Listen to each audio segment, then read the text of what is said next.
Issue ng droga raw ang dahilan kung bakit natanggal sa listahan ng mga hihirangin national artist si superstar Nora Honor ayon kay Pangulong Noynoy Aquino. Dapat daw kasi maging huwarang sa publiko ang hihiranging national artist. Attorney Gabby Concepcion, ayan, buong buo talaga. Oh. May legal na basehan ba ito? Ano ba talaga sinasabi ng batas tungkol sa ukol doon sa qualification para mapasama sa listahan ng mga national artist? Well, syempre gusto lang po natin linawin na ang pinag-uusapan po natin ay kung legal ba o hindi ang ginawa ni Pangulong Aquino. Hindi po natin issue today kung qualified nga ba si Ate Guy, or I like to call her La Honor, na maging national artist. Kumbaga, siguro tama naman ang punto ng iba, eh hindi naman daw ito award for good conduct, di ba? For good conduct and right manners, hindi. So, ayon sa mga ginawang criteria para sa selection po ng national artist, wala naman po talagang requirement na dapat ay walang bahid o walang criminal record ang nominee. Ang nakasaad lang talaga ay dapat Filipino citizen na dahil sa kanilang sining at style ay nagkaroon ng impact sa bansa at sa mga susunod na henerasyon ng mga artist.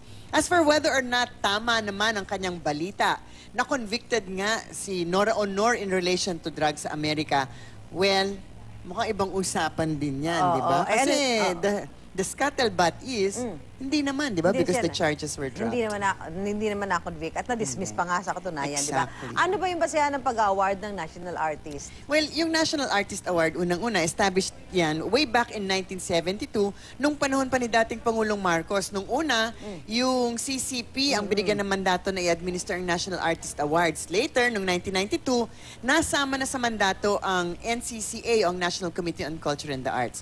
So ayon po sa batas, talaga naman actually, advisory o recommendatory sila sa presidente on the matter of culture and arts. So yung CCP at NCA, silang tumatanggap ng mga nominasyon mula sa mga artist at nagbibigay sila ng listahan after a very, very long, meticulous, tedious process, eh nagsasubmit sila ng listahan para sa confirmation, proclamation, and conferment ng presidente.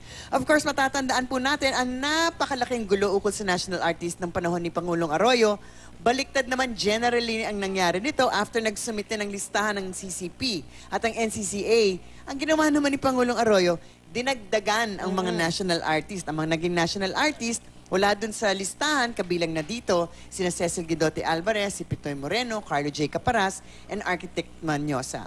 Kaya't nagkaroon nga ng kaso na umabot sa Korte Suprema at nadesisyonan noong July 2013, almost a year, happy anniversary, sa ruling na yan. So ano yung nakasaado sa kasong yun? Well, sinabi nga ng Korte Suprema, yung recommend and to advise, pareho lang ang ibig sabihin niyan at ibig sabihin naman daw talaga, discretionary or optional talaga kung tatanggapin ng presidente o hindi ang rekomendasyon ng CCP at NCCA. Ibig sabihin, pwede niyang sundin lahat, some or none. Okay. So, kung hindi niya pinili, dapat walang samaan ng loob. Kasi ganun talaga ang batas as of now.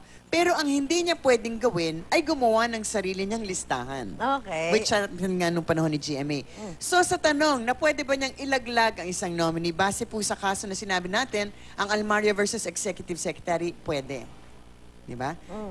In fact, sa sitwasyon nga ni Pangulong Arroyo, talagang dagdag bawas na nangyari kasi may linaglag siyang isa at meron siyang dinagdag na 4. Okay?